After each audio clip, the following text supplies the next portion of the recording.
मुंशी प्रेमचंद की लिखी कहानी कुसुम। साल भर की बात है।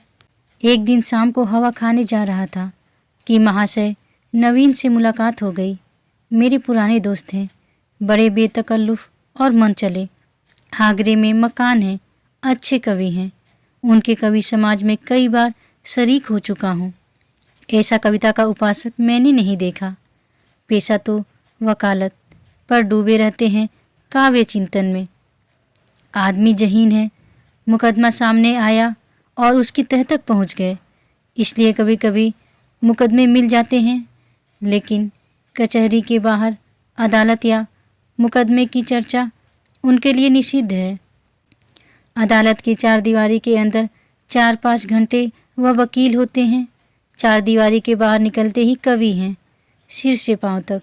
जब देखिए कवि मंडल जमा है, कवि चर्चा हो रही है, रचनाएं सुन रहे हैं, मस्त होकर झूम रहे हैं, और अपनी रचना सुनाते समय तो उन पर एक तल्लीनता सी छा जाती है। कंठस्वर भी इतना मधुर है कि उनके पद बाढ़ की तरह सीधे कलेजे में उतर जाते हैं। आध्यात्म में माधुर्य की सृष्टि करना, निर्गुण में सगुण की बहार दिखाना उनकी रचनाओं की विशेषता है।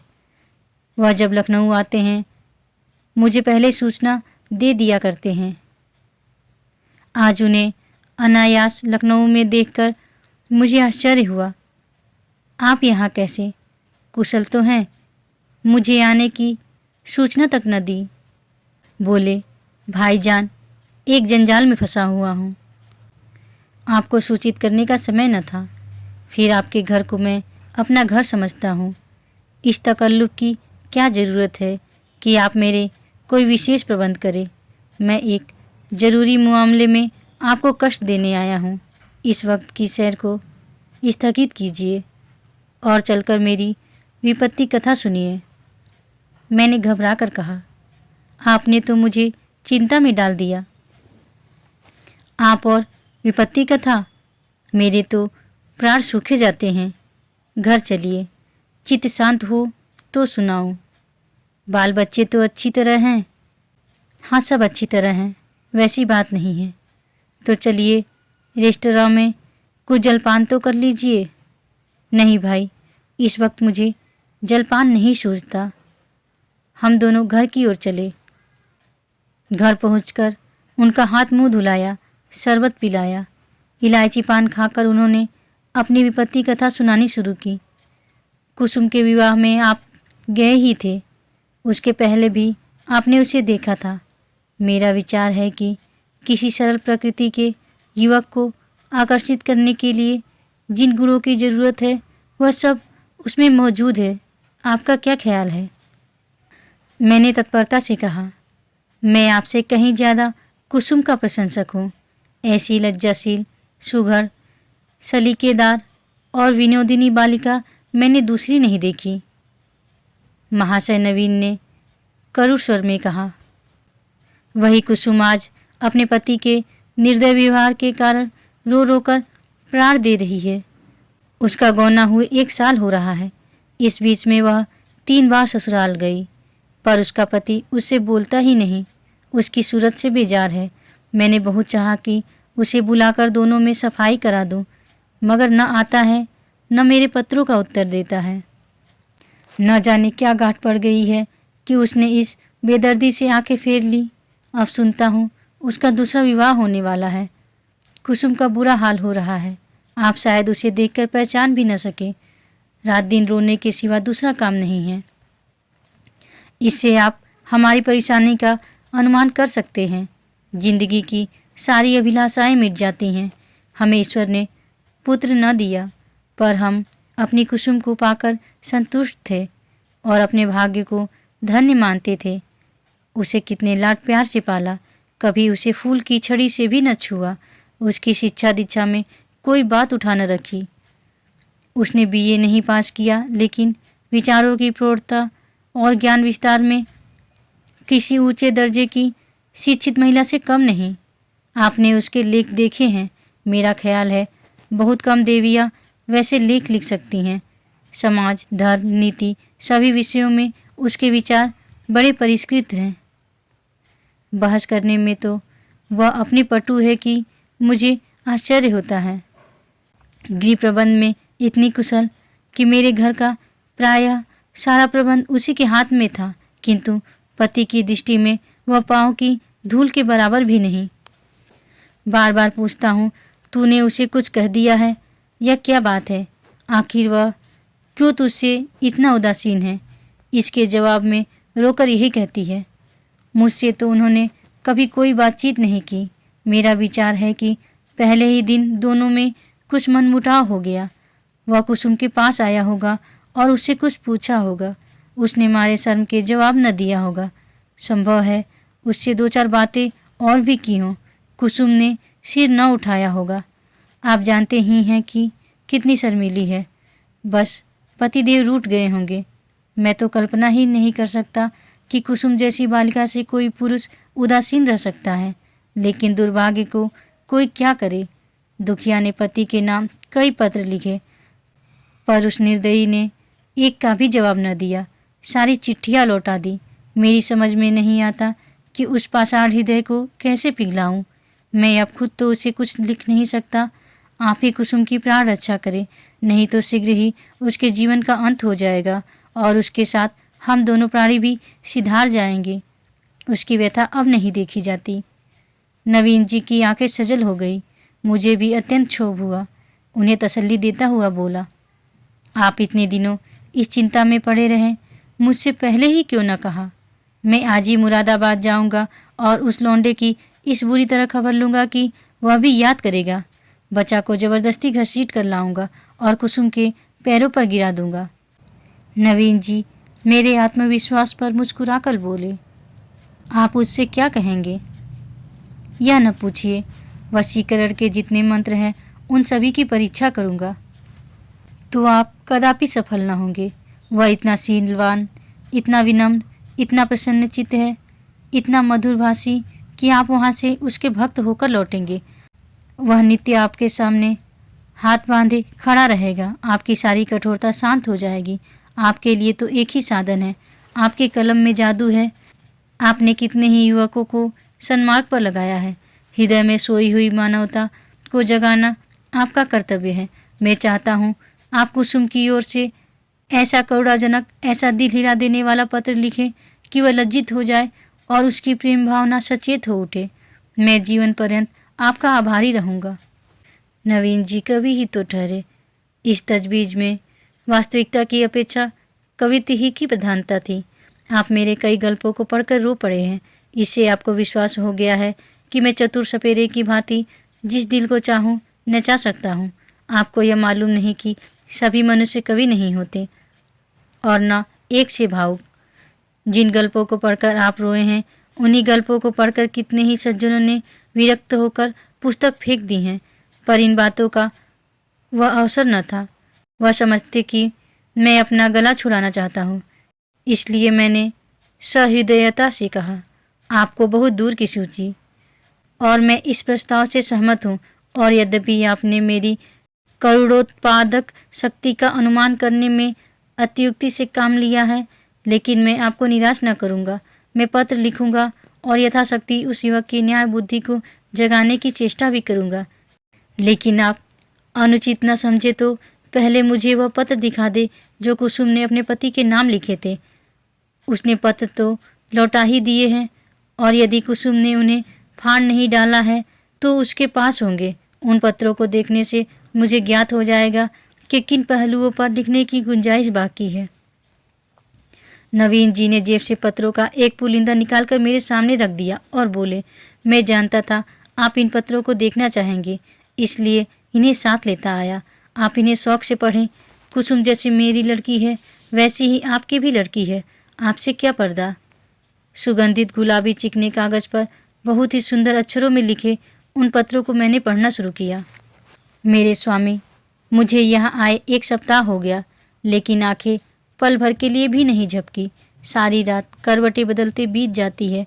बार बार सोचती हूँ, मुझसे ऐसा क्या अपराध हुआ कि उसकी आप मुझे यह सज़ा दे रहे हैं। आप मुझे झिड़के, घुड़के, कोसे, इच्छा हो तो मेरे कान भी पकड़े। मैं इन सभी सजाओं को सहर्ष सह लूँगी, लेकिन यह निष्ठुरता नहीं सही जाती। मैं आपके घर 1 सप्ताह रही। परमात्मा जानता है कि मेरे दिल में क्या क्या अरमान थे। मैंने कितनी बार चाहा कि आपसे कुछ पूछूं, आपसे अपने अपराधों को क्षमा कराऊं, लेकिन आप मेरी परछाई से भी दूर भागते थे। मुझे कोई अवसर न मिला। आपको याद होगा कि जब दोपहर को सारा घर सो जाता था तो मैं आपके कमरे में जाती थी और घंटों सिर झुकाए खड़ी रहती थी, पर आपने कभी आंख उठाकर न देखा। उस वक्त मेरे मन की क्या दशा होती थी इसका कदाचित आप अनुमान न कर सकेंगे। मेरी जैसी अभागिनी स्त्रियां इसका कुछ अंदाज कर सकती हैं। मैंने अपनी सहेलियों से उनकी सुहागरात की कथाएं सुन सुनकर अपनी कल्पना में सुखों का जो स्वर्ग बनाया था उसे आपने कितनी निर्दयता से नष्ट कर दिया। मैं आपसे पूछती हूँ, क्या आपके ऊपर मेरा कोई अधिकार नहीं है? अदालत भी किसी अपराधी को दंड देती है तो उस पर कोई न कोई अभियोग लगाती है, गवाहियाँ लेती है, उनका बयान सुनती है। आपने तो कुछ पूछा ही नहीं। मुझे अपनी खता मालूम हो जाती तो आगे के लिए सचेत हो जाती। आपके चरणों पर गिरकर कहती, मुझे क्षमा दान दो। मैं शपथपूर्वक कहती हूँ, मुझे कुछ नहीं मालूम आप क्यों रुष्ट हो गए। संभव है आपने अपनी पत्नी में जिन गुणों को देखने की कामना की हो वे मुझ में न हो। बेशक मैं अंग्रेजी नहीं पढ़ती, अंग्रेजी समाज की रीति नीति से परिचित नहीं, न अंग्रेजी खेल खेलना जानती हूँ। और भी कितनी ही त्रुटियाँ मुझ में होंगी। मैं जानती हूँ कि मैं आपके योग्य न थी।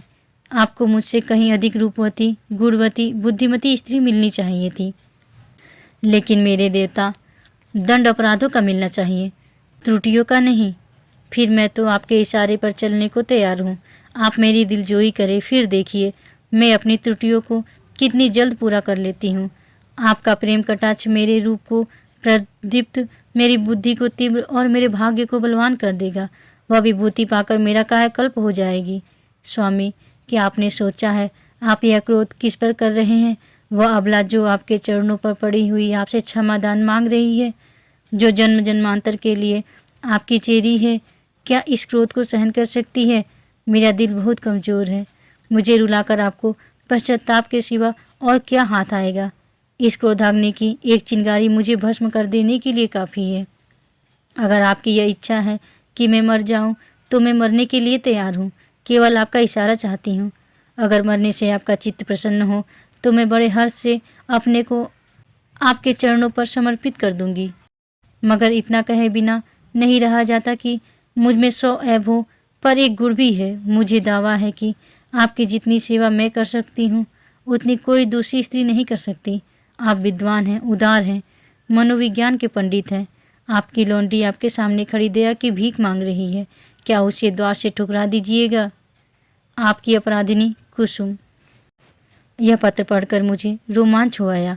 यह बात मेरे लिए असह्य थी कि कोई स्त्री अपने पति की इतनी खुशामद करने पर मजबूर हो जाए। पुरुष अगर स्त्री से उदासीन रह सकता है तो स्त्री उसे क्यों नहीं ठुकरा सकती? वह दुष्ट समझता है कि विवाह ने एक स्त्री को उसका गुलाम बना दिया। वह उस अबला पर जितना चाहे अत्याचार करे, कोई उसका हाथ नहीं पकड़ सकता, कोई चू नहीं कर सकता। पुरुष अपनी दूसरी, तीसरी, चौथी शादी कर सकता है। स्त्री से कोई संबंध न रहकर भी उस पर उसी कठोरता से शासन कर सकता है। वह जानता है कि स्त्री कुल मर्यादा के बंधनों में जकड़ी हुई है। उसे रो रो कर मर जाने के सिवा और कोई उपाय नहीं है। अगर उसे भय होता कि औरत भी उसकी ईंट का जवाब पत्थर से नहीं, ईंट से नहीं, केवल थप्पड़ से दे सकती है, तो उसे कभी इस बदमिजाजी का साहस न होता। बेचारी स्त्री कितनी विवश है। शायद मैं कुसुम की जगह होता तो इस निष्ठुरता का जवाब इसकी 10 गुनी कठोरता से देता, उसकी छाती पर मूंग दलता, संसार के हंसने की जरा भी चिंता न करता। समाज अबलाओं पर इतना जुल्म देख सकता है और चू तक नहीं करता। उसके रोने या हंसने की मुझे जरा भी परवाह न होती। अरे अभागे युवक, तुझे खबर नहीं, तू अपने भविष्य की गर्दन पर कितनी बेदर्दी से छुरी फेर रहा है। यह वह समय है जब पुरुष को अपने प्रणय भंडार से स्त्री के माता पिता, भाई बहन, सखियाँ, सहेलियाँ सभी के प्रेम की पूर्ति करनी पड़ती है। अगर पुरुष में यह सामर्थ्य नहीं है तो स्त्री की क्षुधित आत्मा को कैसे संतुष्ट रख सकेगा? परिणाम वही होगा जो बहुधा होता है। अबला कुड़कुड़ कर मर जाती है। यही वह समय है जिसकी स्मृति जीवन में सदैव के लिए मिठास पैदा कर देती है। स्त्री की प्रेम सुधा इतनी तीव्र होती है कि वह पति का स्नेह पाकर अपना जीवन सफल समझती है और इस प्रेम के आधार पर जीवन के सारे कष्टों को हंस हंस कर सह लेती है। यही वह समय है जब हृदय में प्रेम का बसंत आता है और उसमें नई नई आशा कोपलें निकलने लगती हैं। ऐसा कौन निर्दयी है जो इस ऋतु में उस वृक्ष पर कुल्हाड़ी चलाएगा। यही वह समय है जब शिकारी किसी पक्षी को उसके बसेरे से लाकर पिंजरे में बंद कर देता है। क्या वह उसकी गर्दन पर छुरी चलाकर उसका मधुर गान सुनने का आशा रखता है। मैंने दूसरा पत्र पढ़ना शुरू किया। मेरे जीवन धन 2 सप्ताह जवाब की प्रतीक्षा करने के बाद आज फिर यही उलाहना देने बैठी हूँ। जब मैंने वह पत्र लिखा था तो मेरा मन गवाही दे रहा था कि उसका उत्तर जरूर आएगा। आशा के विरुद्ध आशा लगाए हुए थी। मेरा मन अब भी इसे स्वीकार नहीं करता कि जानबूझकर उसका उत्तर नहीं दिया। कदाचित आपको अवकाश नहीं मिला या ईश्वर न करे कहीं आप अस्वस्थ तो नहीं हो गए। किससे पूछूं? इस विचार से ही मेरा हृदय कांप रहा है। मेरी ईश्वर से यही प्रार्थना है कि आप प्रसन्न और स्वस्थ हो। पत्र मुझे न लिखे न सही, रोकर चुप ही तो हो जाऊंगी। आपको ईश्वर का वास्ता है, अगर आपको किसी प्रकार का कष्ट हो तो तुरंत पत्र लिखिए। मैं किसी को साथ लेकर आ जाऊंगी। मर्यादा और परिपाटी के बंधनों से मेरा जी घबराता है। ऐसी दशा में भी यदि आप मुझे अपनी सेवा से वंचित रखते हैं तो आप मुझसे मेरा वह अधिकार छीन रहे हैं जो मेरे जीवन की सबसे मूल्यवान वस्तु है। मैं आपसे और कुछ नहीं मांगती। आप मुझे मोटे से मोटा खिलाइए, मोटे से मोटा पहनाइए, मुझे जरा भी शिकायत न होगी। मैं आपके साथ घोर से घोर विपत्ति में भी प्रसन्न रहूंगी। मुझे आभूषणों की लालसा नहीं, महल में रहने की लालसा नहीं, सैर तमाशे की लालसा नहीं, धन बटोरने की लालसा नहीं। मेरे जीवन का उद्देश्य केवल आपकी सेवा करना है। यही उसका ध्येय है। मेरे लिए दुनिया में कोई देवता नहीं, कोई गुरु नहीं, कोई हकीम नहीं। मेरे देवता आप हैं, मेरे राजा आप हैं। मुझे अपने चरणों से न हटाइए, मुझे ठुकराइए नहीं। मैं सेवा और प्रेम के फूल के लिए कर्तव्य और व्रत की भेंट आंचल में सजाए आपकी सेवा में आई हूँ। मुझे इस भेंट को, इन फूलों को अपने चरणों में रखने दीजिए। उपासक का काम तो पूजा करना है। देवता उसकी पूजा स्वीकार करता है या नहीं, यह सोचना उसका धर्म नहीं। मेरे सिरताज, शायद आपको पता नहीं आजकल मेरी क्या दशा है। यदि मालूम होता तो आप इस निष्ठुरता का व्यवहार न करते। आप पुरुष हैं, आपके हृदय में दया है, सहानुभूति है, उदारता है। मैं विश्वास नहीं कर सकती कि आप मुझ जैसी नाचीज पर क्रोध कर सकते हैं। मैं आपकी दया के योग्य हूँ। कितनी दुर्बल, कितनी अपंग, कितनी बेजुबान। आप सूर्य हैं, मैं अणु हूँ। आप अग्नि हैं, मैं तृण हूँ। आप राजा हैं, मैं भिखारी हूँ। क्रोध तो बराबर वालों पर करना चाहिए। मैं भला आपके क्रोध का आघात कैसे सह सकती हूँ? अगर आप समझते हैं कि मैं आपके सेवा के योग्य नहीं हूँ तो मुझे अपने हाथों से विष का प्याला दे दीजिए। मैं उसे सुधा समझकर सिर और आंखों से लगाऊंगी और आंखें बंद करके पी जाऊंगी। जब जीवन आपकी भेंट हो गया तो आप मारे या जिलाए, यह आपकी इच्छा है। मुझे यही संतोष काफ़ी है कि मेरी मृत्यु से आप निश्चिंत हो गए। मैं तो इतना ही जानती हूँ कि मैं आपकी हूँ और सदैव आपकी रहूँगी, इस जीवन में ही नहीं बल्कि अनंत तक। अभागिनी कुसुम। यह पत्र पढ़कर मुझे कुसुम पर भी झुंझलाहट आने लगी और उस लौंडे से तो घृणा हो गई। माना तुम स्त्री हो, आजकल के प्रथानुसार पुरुष को तुम्हारे ऊपर हर तरह का अधिकार है, लेकिन नम्रता की भी तो कोई सीमा होती है। तो उसे भी चाहिए कि उसकी बात न पूछे। स्त्रियों को धर्म और त्याग का पाठ पढ़ा पढ़ा कर हमने उनके आत्मसम्मान और आत्मविश्वास दोनों का ही अंत कर दिया। अगर पुरुष स्त्री का मोहताज नहीं तो स्त्री भी पुरुष के मोहताज क्यों है? ईश्वर ने पुरुष को हाथ दिए हैं तो क्या स्त्री को उससे वंचित रखा है? पुरुष के पास बुद्धि है तो क्या स्त्री अबोध है? इसी नम्रता ने तो मर्दों का मिजाज आसमान पर पहुंचा दिया। पुरुष रूठ गया तो स्त्री के लिए मानो प्रलय आ गया। मैं तो समझता हूँ कुसुम नहीं, उसका अभागा पति ही दया के योग्य है, जो कुसुम जैसी स्त्री की कदर नहीं कर सकता। मुझे ऐसा संदेह होने लगा कि इस लौंडे ने कोई दूसरा रोग पाल रखा है, किसी शिकारी के रंगीन जाल में फंसा हुआ है। खैर, मैंने तीसरा पत्र खोला। प्रियतम, अब मुझे मालूम हो गया कि मेरी जिंदगी निरुद्देश्य है। जिस फूल को देखने वाला, चुनने वाला कोई नहीं, वह खिले तो क्यों? क्या इसलिए कि मुरझाकर जमीन पर गिर पड़े और पैरों से कुचल दिया जाए? मैं आपके घर में 1 महीना रहकर दोबारा आई हूँ। ससुर जी ही ने मुझे बुलाया, ससुर जी ही ने मुझे विदा कर दिया। इतने दिनों में आपने एक बार भी मुझे दर्शन न दिए।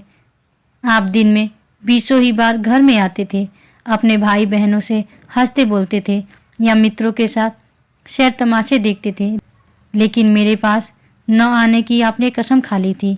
मैंने कितनी बार आपके पास संदेश भेजे, कितना अनुनय विनय किया, कितनी बार बेशर्मी करके आपके कमरे में गई, लेकिन आपने कभी मुझे आंख उठाकर भी न देखा। मैं तो कल्पना ही नहीं कर सकती कि कोई प्राणी इतना हृदयहीन हो सकता है। प्रेम के योग्य नहीं, विश्वास के योग्य नहीं, तो क्या दया के भी योग्य नहीं? मैंने उस दिन कितनी मेहनत और प्रेम से आपके लिए रसगुल्ले बनाए थे, आपने उन्हें हाथ से छुआ भी नहीं। जब आप मुझसे इतने विरक्त हैं तो मेरी समझ में नहीं आता कि जीकर क्या करूं। न जाने यह कौन सी आशा है जो मुझे जीवित रखे हुए है। क्या अंधेर है कि आप सजा तो देते हैं पर अपराध नहीं बताते। यह कौन सी नीति है, आपको ज्ञात है। इस 1 मास में मैंने मुश्किल से 10 दिन आपके घर में भोजन किया होगा। मैं इतनी कमज़ोर हो गई हूँ कि चलती हूँ तो आंखों के सामने अंधेरा छा जाता है। आंखों में जैसे ज्योति ही नहीं रही, हृदय में मानो रक्त का संचालन ही नहीं रहा। खैर, सता लीजिए जितना जी चाहें। इस अनीति का अंत भी एक दिन हो ही जाएगा। अब तो मृत्यु ही पर सारी आशाएं टिकी हुई हैं। अब मुझे प्रतीत हो रहा है कि मेरे मरने की खबर पाकर आप उछलेंगे और हल्की सांस लेंगे। आपकी आंखों से आंसू की एक बूंद भी न गिरेगी, पर यह आपका दोष नहीं, मेरा दुर्भाग्य है। उस जन्म में मैंने कोई बहुत बड़ा पाप किया था। मैं चाहती हूँ मैं भी आपकी परवाह न करूँ, आप ही की भांति आपसे आंखें फेर लूँ, मुंह फेर लूँ, दिल फेर लूँ, लेकिन न जाने क्यों मुझ में वह शक्ति नहीं है। क्या लता वृक्ष की भांति खड़ी रह सकती है? वृक्ष के लिए किसी सहारे की जरूरत नहीं। लता वह शक्ति कहाँ से लाए? वह तो वृक्ष से लिपटने के लिए पैदा की गई है। उसे वृक्ष से अलग कर दो और वह सूख जाएगी। मैं आपसे पृथक अपने अस्तित्व की कल्पना ही नहीं कर सकती। मेरे जीवन की हर एक गति, प्रत्येक विचार, प्रत्येक कामना में आप मौजूद होते हैं। मेरा जीवन वह वृत्त है जिसके केंद्र आप हैं। मैं वह हार हूँ जिसके प्रत्येक फूल में आप धागे की भांति घुसे हैं। उस धागे के बगैर हार के फूल बिखर जाएंगे और धूल में मिल जाएंगे। मेरी एक सहेली है सन्नू, उसका इस साल विवाह हो गया है। उसका पति जब ससुराल आता है, सन्नू के पांव जमीन पर नहीं पड़ते। दिन भर में न जाने कितने रूप बदलती है। मुख कमल खिल जाता है, उल्लास संभाले नहीं संभलता। उसे बिखेरती लुटाती चलती है, हम जैसे अभागों के लिए। जब आकर मेरे गले से लिपट जाती है तो हर्ष और उन्माद की वर्षा से जैसे मैं लथपथ हो जाती हूँ। दोनों अनुराग से मतवाले हो रहे हैं। उनके पास धन नहीं है, जायदाद नहीं है, मगर अपनी दरिद्रता में ही मगन है। इस अखंड प्रेम का एक क्षण, उसकी तुलना में संसार की कौन सी वस्तु रखी जा सकती है? मैं जानती हूँ यह रंगरेलियाँ और बेफिक्रियाँ बहुत दिन न रहेंगी। जीवन की चिंताएं और दुराशाएं उन्हें भी परास्त कर देंगी, लेकिन ये मधुर स्मृतियाँ संचित धन की भांति अंत तक उन्हें सहारा देती रहेंगी। प्रेम में भीगी हुई सूखी रोटियाँ, प्रेम में रंगे हुए मोटे कपड़े और प्रेम के आकाश से आलोकित छोटी सी कोठरी अपनी इस विपन्नता में भी वह स्वाद, वह शोभा और विश्राम रखती हैं जो शायद देवताओं को भी स्वर्ग में नसीब नहीं। जब सन्नो का पति अपने घर चला जाता है तो वह दुखिया किस तरह फूट फूट कर रोती है कि मेरा हृदय गदगद हो जाता है। उसके पत्र आ जाते हैं तो मानो उसे कोई विभूति मिल जाती है। उसके रोने में भी, उसकी विफलताओं में भी, उसकी उपालंभों में भी एक स्वाद है, एक रस है। उसके आंसू व्यग्रता और विह्वलता के हैं, मेरे आंसू निराशा और दुख के। उसकी व्याकुलता में प्रतीक्षा और उल्लास है, मेरी व्याकुलता में दैन्य और परवशता। उसके उपालंब में अधिकार और ममता है, मेरे उपालम में भग्नता और रुदन। पत्र लंबा हुआ जाता है और दिल का बोझ हल्का नहीं होता। भयंकर गर्मी पड़ रही है। दादा मुझे मसूरी ले जाने का विचार कर रहे हैं। मेरी दुर्बलता से उन्हें टीवी का संदेह हो रहा है। वह नहीं जानते कि मेरे लिए मसूरी नहीं, स्वर्ग भी काल कोठरी है। अभागिन कुसुम। मेरे पत्थर के देवता कल मसूरी से लौट आई। लोग कहते हैं बड़ा स्वास्थ्यवर्धक और रमणीक स्थान है। होगा।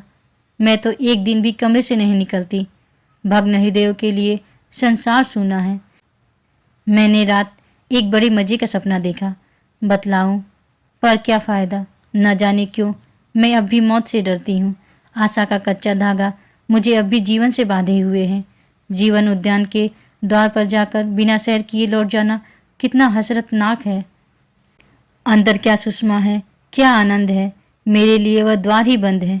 कितनी अभिलाषाओं से विहार का आनंद उठाने चली गई थी, कितनी तैयारियों से, पर मेरे पहुंचते ही द्वार बंद हो गया है। अच्छा बतलाओ, मैं मर जाऊंगी तो मेरी लाश पर आंसू की 2 बूंदें गिराओगे? जिसकी जिंदगी भर की जिम्मेदारी ली थी, उसकी सदैव के लिए बाह पकड़ी थी, क्या उसके साथ इतनी भी उदारता न करोगे? मरने वालों के अपराध सभी क्षमा कर दिया करते हैं। तुम भी क्षमा कर देना। आकर मेरे शव को अपने हाथों से नहलाना, अपने हाथों से सुहाग के सिंदूर लगाना, अपने हाथ से सुहाग की चूड़ियाँ पहनाना, अपने हाथ से मेरे मुंह में गंगा जल डालना, 2-4 पग कंधा दे देना। बस मेरी आत्मा संतुष्ट हो जाएगी और तुम्हें आशीर्वाद देगी। मैं वचन देती हूँ कि मालिक के दरबार में तुम्हारा यश गाऊंगी। क्या यह भी महंगा सौदा है? इतने से शिष्टाचार से तुम अपनी सारी जिम्मेदारियों से मुक्त हुए जाते हो। मुझे विश्वास होता कि तुम इतना शिष्टाचार करोगे तो मैं कितनी खुशी से मौत का स्वागत करती। लेकिन मैं तुम्हारे साथ अन्याय न करूँगी। तुम कितने ही निष्ठुर हो, इतने निर्दयी नहीं हो सकते। मैं जानती हूँ तुम यह समाचार पाते ही आओगे और शायद एक क्षण के लिए मेरी शोक मृत्यु पर तुम्हारी आंखें रो पड़े। कहीं मैं अपने जीवन में वह शुभ अवसर देख सकती। अच्छा, क्या मैं एक प्रश्न पूछ सकती हूँ? नाराज न होना। क्या मेरी जगह किसी और सौभाग्यवती ने ले ली है? अगर ऐसा है तो बधाई। जरा उसका चित्र मेरे पास भेज देना। मैं उसकी पूजा करूँगी, उसकी चरणों पर शीश नवाऊंगी। मैं जिस देवता को प्रसन्न न कर सकी, उसी देवता से उसने वरदान प्राप्त कर लिया। ऐसी सौभाग्यनी के तो चरण धो धोकर पीना चाहिए। मेरी हार्दिक इच्छा है कि तुम उसके साथ सुखी रहो। यदि मैं उस देवी की कुछ सेवा कर सकती, अपरोक्ष न सही परोक्ष रूप से ही तुम्हारे कुछ काम आ सकती। अब मुझे केवल उसका शुभ नाम और स्थान बता दो। मैं सिर के बल दौड़ी हुई उसके पास जाऊंगी और कहूँगी, देवी तुम्हारी लौंडी हूँ, इसलिए कि तुम मेरे स्वामी की प्रेमिका हो। मुझे अपने चरणों में शरण दो। मैं तुम्हारे लिए फूलों की सेज बिछाऊंगी, तुम्हारी मांग मोतियों से भरूंगी, तुम्हारी एड़ियों में महावर रचाऊंगी। यह मेरे जीवन की साधना होगी। यह न समझना कि मैं जलूंगी या कूढ़ूंगी। जलन तब होती है जब कोई मुझे मेरी वस्तु छीन रहा हो। जिस वस्तु को अपना समझने का भी मुझे कभी सौभाग्य ना हुआ, उसके लिए मुझे जलन क्यों हो? अभी बहुत कुछ लिखना था, लेकिन डॉक्टर साहब आ गए हैं। बेचारा हृदयदा को टीबी समझ रहा है। दुख की सताई हुई कुसुम। इन दोनों पत्रों ने धैर्य का प्याला भर दिया। मैं बहुत ही आवेशहीन आदमी हूँ। भावुकता मुझे छू भी नहीं गई। अधिकांश कलाविदों की भांति मैं भी शब्दों से आंदोलित नहीं होता। क्या वस्तु दिल से निकलती है, क्या वस्तु मर्म को स्पर्श करने के लिए लिखी गई है, यह भेद बहुधा मेरे साहित्यिक आनंद में बाधक हो जाता है। लेकिन इन पत्रों ने मुझे आपे से बाहर कर दिया। एक स्थान पर तो सचमुच मेरी आंखें भर आई। यह भावना कितनी वेदनापूर्ण थी कि वही बालिका जिस पर माता पिता प्राण छिड़कते रहते थे, विवाह होते ही इतनी विपदग्रस्त हो जाए। विवाह क्या हुआ, मानो उसकी चिता बन गई या उसकी मौत का परवाना लिखा गया। इसमें संदेह नहीं कि ऐसी वैवाहिक दुर्घटनाएं कम होती हैं, लेकिन समाज की वर्तमान दशा में उसकी संभावना बनी रहती है। जब तक स्त्री पुरुष के अधिकार समान न होंगे, ऐसे आघात नित्य होते रहेंगे। दुर्बल को सताना कदाचित प्राणियों का स्वभाव है। काटने वाले कुत्तों से लोग दूर भागते हैं, सीधे कुत्ते पर बालवृंद विनोद के लिए पत्थर फेंकते हैं। तुम्हारे 2 नौकर एक ही श्रेणी के हों, उनमें कभी झगड़ा ना होगा, लेकिन आज उनमें से एक अफसर और दूसरे को उसका मातहत बना दो, फिर देखो अफसर साहब अपने मातहत पर कितना रोब जमाते हैं। सुखमय दाम्पत्य की नींव अधिकार साम्य पर ही रखी जा सकती है। इस वैषम्य में प्रेम का निवास हो सकता है, मुझे तो इसमें संदेह है। हम आज जिसे स्त्री पुरुषों में प्रेम कहते हैं, वह वही प्रेम है जो स्वामी को अपने पशु से होता है। पशु सिर झुकाए काम किए चला जाए, स्वामी उसे भूसा और खली भी देगा, उसकी देह भी सहलाएगा, उसे आभूषण भी पहनाएगा, लेकिन जानवर ने जरा चाल धीमी की, जरा गर्दन टेढ़ी की कि मालिक की चाबुक पीठ पर पड़ा। इसे प्रेम नहीं कहते। खैर, मैंने 5वां पत्र खोला।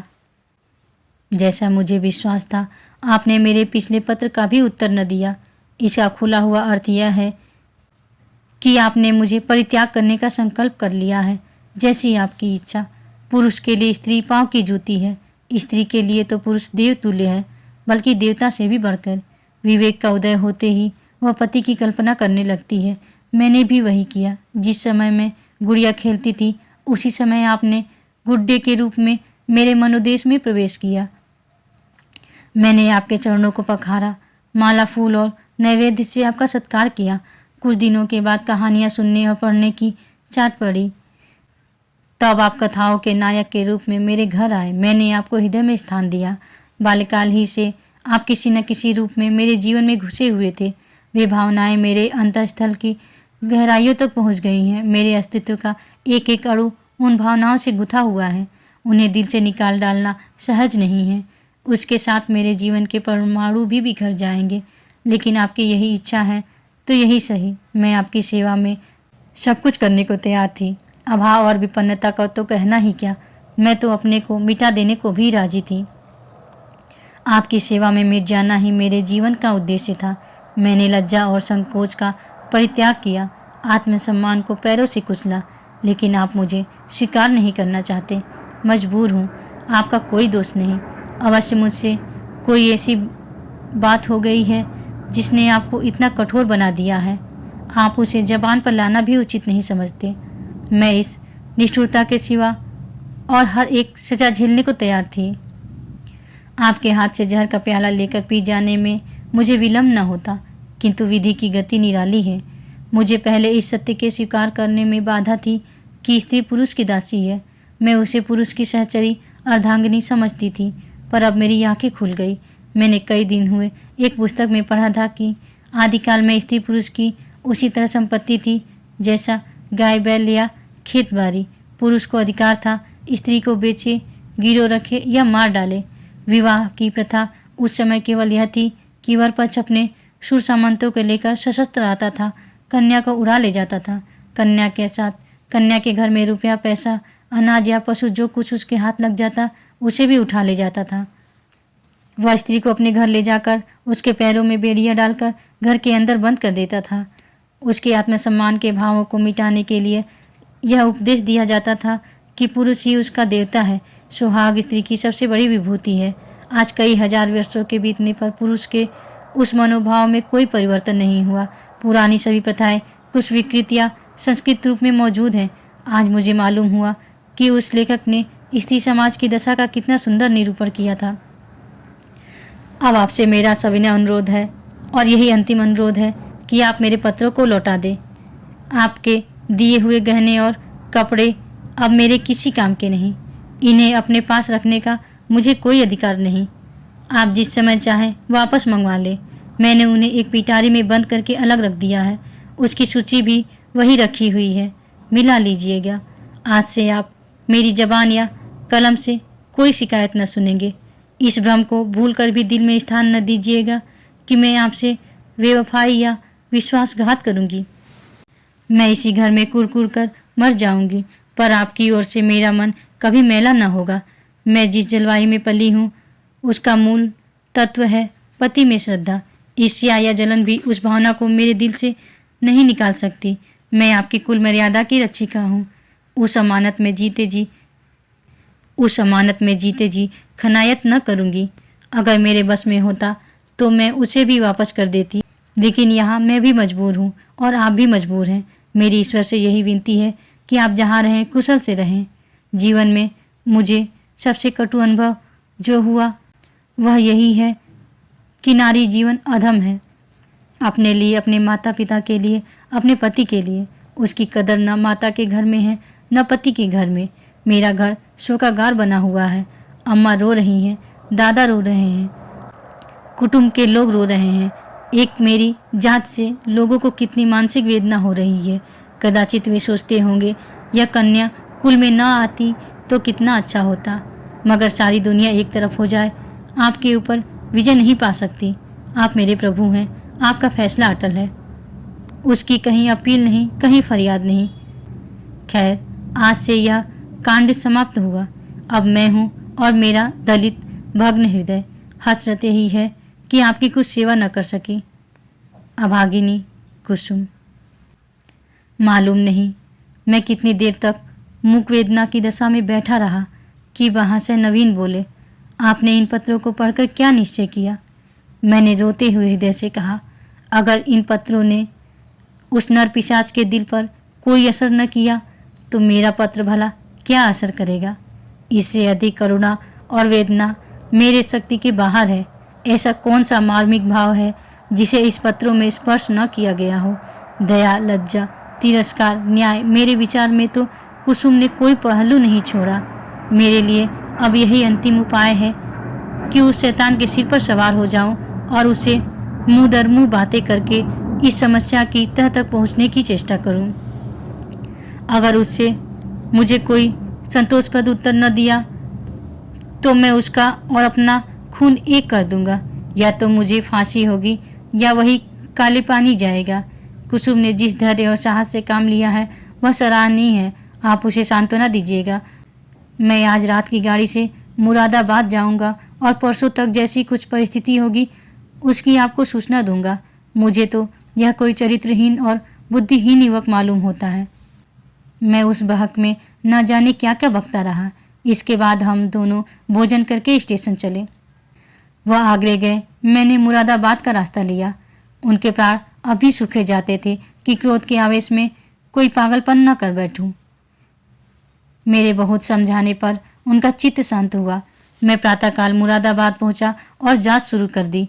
इस युवक के चरित्र के विषय में मुझे जो संदेह था वह गलत निकला।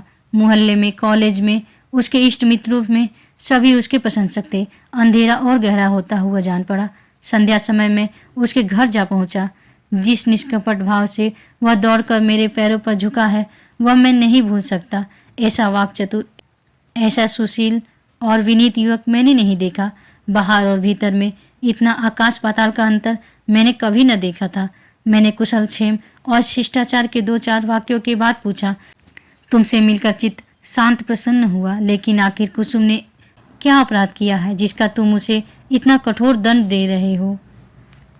उसने तुम्हारे पास कई पत्र लिखे, तुमने एक का भी उत्तर न दिया। वह 2-3 बार यहाँ भी आई पर तुम उससे बोले तक नहीं। क्या उस निर्दोष बालिका के साथ तुम्हारा यह अन्याय नहीं है? युवक ने लज्जित भाव से कहा, बहुत अच्छा होता कि आपने इस प्रश्न को न उठाया होता। उसका जवाब देना मेरे लिए बहुत मुश्किल है। मैंने तो इसे आप लोगों के अनुमान पर छोड़ दिया था, लेकिन इस गलतफहमी को दूर करने के लिए मुझे विवश होकर कहना पड़ेगा। यह कहते कहते वह चुप हो गया। बिजली की बत्ती पर भांति भांति के कीट पतंगे जमा हो गए। कई झिंगुर उछल उछल कर मुंह पर आ जाते थे और जैसे मनुष्य पर अपनी विजय का परिचय देकर उड़ जाते थे। एक बड़ा सा अकफोड़ भी मेज पर बैठा था और शायद जस्त मारने के लिए अपनी देह तौल रहा था। युवक ने एक पंखा लाकर मेज पर रख दिया, जिसने विजयी कीट पतंगों को दिखा दिया कि मनुष्य इतना निर्बल नहीं है जितना वे समझ रहे थे। एक क्षण में मैदान साफ हो गया और हमारी बातों में दखल देने वाला कोई न रहा। युवक ने सकुचाते हुए कहा, संभव है आप मुझे अत्यंत लोभी, कमीना और स्वार्थी समझे, लेकिन यथार्थ यही है कि इस विवाह से मेरी अभिलाषा न पूरी हुई जो मुझे प्राणों से भी प्रिय थी। मैं विवाह पर रजामंद न था, अपने पैरों पर बेड़ियां न डालना चाहता था, किंतु जब महाशय नवीन बहुत पीछे पड़ गए और उनकी बातों से मुझे यह आशा हुई कि वह सब प्रकार से मेरी सहायता करने को तैयार हैं, तब मैं राजी हो गया। पर विवाह होने के बाद उन्होंने मेरी बात भी न पूछी, मुझे एक पत्र भी न लिखा कि कब तक वह मुझे विलायत भेजने का प्रबंध कर सकेंगे। हालांकि मैंने अपनी इच्छा उन पर पहले ही प्रकट कर दी थी, पर उन्होंने मुझे निराश करना ही उचित समझा। उनकी इस कृपा ने मेरे सारे मंसूबे धूल में मिला दिए। मेरे लिए अब इसके सिवा और क्या रह गया है कि मैं LLB पास कर लूं और कचहरी में जूती फटफटाता फिरूं। मैंने शिकायत की, तो आखिर तुम नवीन जी से क्या चाहते हो? लेन देन में तो उन्होंने शिकायत का कोई अवसर नहीं दिया। तुम्हें विलायत भेजने का खर्च तो शायद उनके काबू से बाहर हो। युवक ने सिर झुकाकर कहा, तो यह उन्हें पहले ही मुझसे कह देना चाहिए था, फिर मैं विवाह ही क्यों करता। उन्होंने चाहे कितना ही खर्च कर डाला हो, पर इससे मेरा क्या उपकार हुआ। दोनों तरफ से 10-12 हजार रुपये खाक में मिल गए और उनके साथ मेरी अभिलाषाएं खाक में मिल गई। पिताजी पर तो कई हजार का ऋण हो गया है। वह अब मुझे इंग्लैंड नहीं भेज सकते। क्या पूज्य नवीन जी चाहते तो मुझे इंग्लैंड नहीं भेज देते? उनके लिए 10-5 हजार की कोई हकीकत नहीं। मैं सन्नाटे में आ गया। मेरे मुंह से अनायास निकल गया, छी, वाह री दुनिया और वाह रे हिंदू समाज।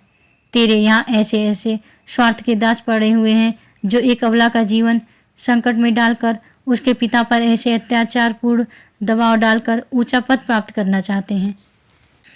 विद्योपार्जन के लिए विदेश जाना बुरा नहीं, ईश्वर सामर्थ्य दे तो शौक से जाओ, परंतु पत्नी का परित्याग करके ससुर पर इतना भार रखना निर्लज्जता की पराकाष्ठा है। तारीफ की बात तो तब थी कि तुम अपने पुरुषार्थ से जाते। इस तरह किसी की गर्दन पर सवार होकर अपना आत्मसम्मान बेच कर गए तो क्या गए। इस पामर की दृष्टि में कुसुम का कोई मूल्य ही नहीं, वह केवल उसकी स्वार्थ सिद्धि का साधन मात्र है। ऐसे नीच प्रकृति के आदमी से कुछ तर्क करना व्यर्थ था। परिस्थिति ने हमारी चुटिया उसके हाथ में रखी थी और हमें उसके चरणों पर सिर झुकाने के सिवा और कोई उपाय न था। दूसरी गाड़ी से मैं आगरे जा पहुंचा और नवीन जी से यह वृत्तांत कहा। उन बेचारे को क्या मालूम था कि यहाँ सारी जिम्मेदारी उन्हीं के सिर डाल दी गई है। यद्यपि इस मंदी ने उनकी वकालत ठंडी कर रखी है और वह 10-5 हजार का खर्च सुगमता से नहीं उठा सकते, लेकिन इस युवक ने उनसे इसका संकेत भी किया होता तो वह अवश्य कोई न कोई उपाय करते। कुसुम के सिवा दूसरा उनका कौन बैठा हुआ है? उन बेचारे को तो इस बात का ज्ञान ही न था।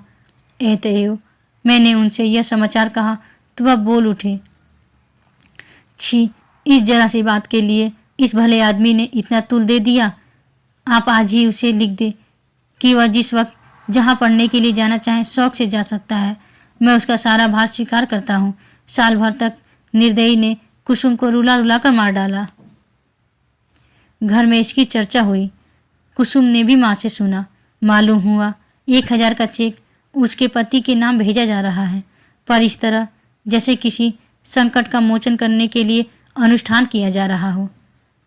कुसुम ने भ्रिकुटी सकोड़ कर कहा, अम्मा, दादा से कह दो कहीं रुपए भेजने की जरूरत नहीं। माता ने विस्मित होकर बालिका की ओर देखा। कैसे रुपए? अच्छा, वह क्यों, इसमें क्या हर्ज है? लड़की का मन है तो विलायत जाकर पढ़े, हम क्यों रोकने लगे?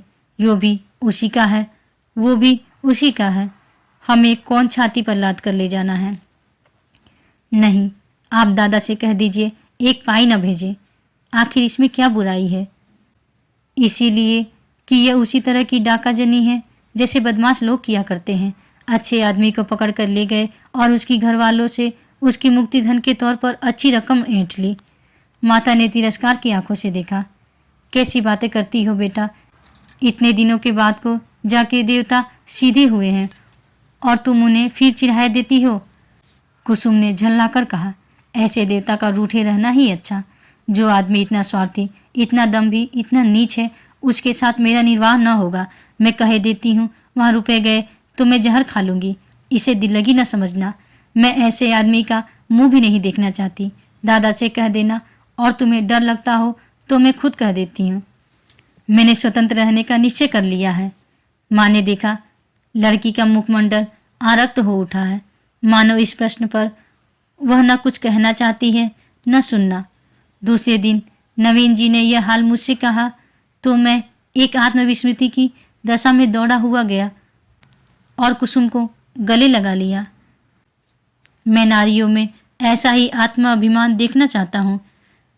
कुसुम ने वह कर दिखाया जो मेरे मन में था और जिसे प्रकट करने का साहस मुझ में न था। साल भर हो गया है, कुसुम ने पति के पास एक पत्र भी नहीं लिखा और न उसका जिक्र ही करती है। नवीन जी ने कई बार जमाई को मना लाने की इच्छा प्रकट की, पर कुसुम उसका नाम भी नहीं सुनना चाहती। उसमें स्वावलंबन की ऐसी दृढ़ता आ गई है कि आश्चर्य होता है। उसके मुख पर निराशा और वेदना के पीलेपन और तेजहीनता की जगह स्वाभिमान और स्वतंत्रता की लाली और तेजस्विता भाषित हो गई है। आप सुन रहे थे प्रेमचंद की लिखी कहानी कुसुम। फिर मिलेंगे दोस्तों अगली कहानी के साथ।